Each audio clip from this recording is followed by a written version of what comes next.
So with the UFC and MMA taking a few weeks off, I wanted to bring this conversation up. I thought it was going to be a good time because we've seen people talking about, or MMA fans in general, talking about how they would prefer that the UFC did take a few weeks off and had these really big pay-per-views. This conversation took place a lot this past year because we've had our fair share of underwhelming cards, and I want to know what you guys think in the comment section down below today. I want to know. I'll give you my take, and again, I'd love to hear from you guys in the comments. We're going to get into that in just a second. Before we do, though, I do want to say, hello, everybody. Welcome back to another video. If you are new here, my name is Kyle. I'm your guy with too many YouTube channels.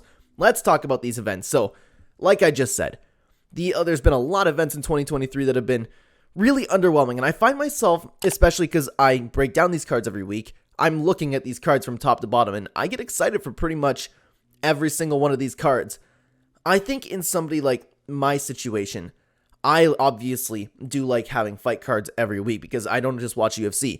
I keep up with UFC, Bellator, One Championship, and the LFA. The LFA is fantastic, by the way, especially as a UFC fan. You get to see a lot of these fighters before they get signed to the UFC. So for me, as somebody who knows all of these fighters, even before they get into the UFC, I look forward to these fights on the early prelims. I like to take a look at these matchups. You get to see them before they even come to the UFC. You're familiar with these fighters.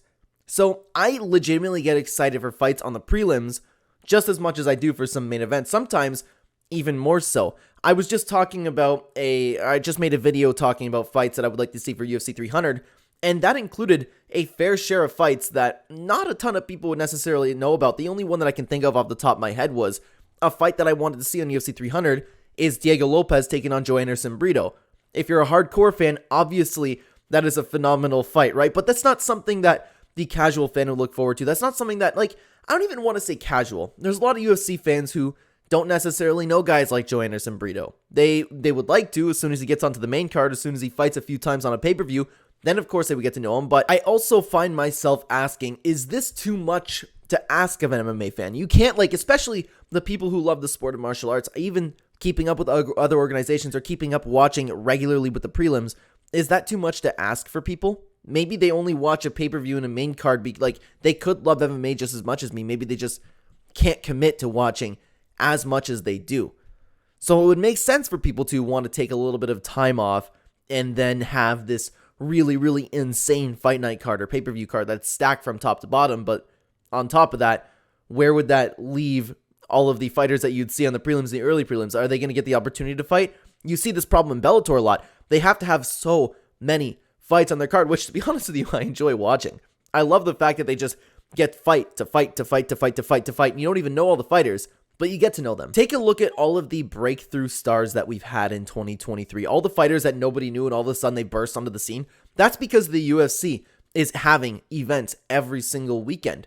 All of these fighters are coming up. All these fighters are getting win after win after win, and the casual fan base is starting to know them.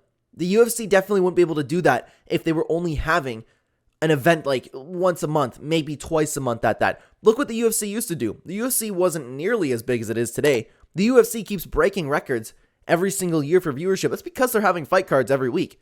More stars are being made. More highlights, more excitement. People are getting more familiar with the sport. People are getting more familiar with all of these different fighters. And that's nothing but a net positive. Yeah, you might have these cards that aren't necessarily as good as the other cards, but at the same time, if you get to know these fighters, if you watch the early prelims, you know what I don't understand is if you're taking a night to watch UFC, why are you watching a couple hours later when you could be watching the early prelims? Why not?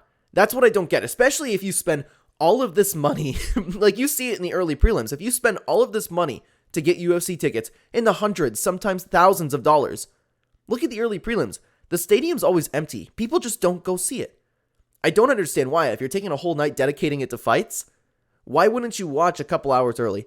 I just don't get that, because then again, you can get to know these fighters. If you want to take a look at it from a betting perspective even, you could get to know these fighters before they get into the main cards. You'll kind of know their capabilities. It's kind of like why I have a lot of success that I do, is because I watch a lot of these guys in the LFA before they come to the UFC. The only one that I can think of at the moment is Chepe Mariscal. I've been watching that guy way before he got into the UFC, knew what his capability was, and of course, made some money off of him. But it's not even just the fact that if you want to take a look at this from a betting perspective, it's just, if you're an MMA fan in general, I don't understand why you wouldn't want to watch the early prelims of UFC, because then, like I said, I am now looking forward to all of these fight cards because I'm familiar with every fighter. I take a look at a fight on the prelims, a fight on the early prelims. I get just as excited for it as I do with the main event.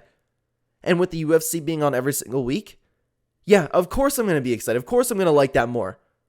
Again, it's objectively better for the UFC. It's been working out for them. So I don't understand why these fans are constantly just wanting to wait and wait and wait and then have these giant cards. But then when we're in the drought like we are right now, you have MMA fans complaining.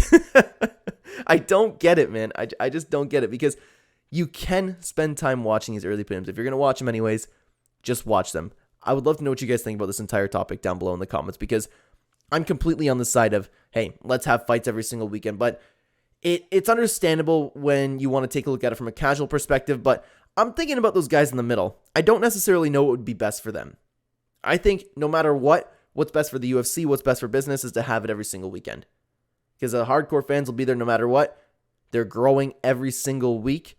More guys are going to watch the early prelims. More guys are probably subscribing to Fight Pass. Let me know what you think about all of this down below, guys. Thank you so much for watching this video. On the screen right now, if you'd like to continue watching the Clenbat channel, there'll be 2 videos on the screen for you right now. Click on either one of those videos. I will see you either there or the next video, guys.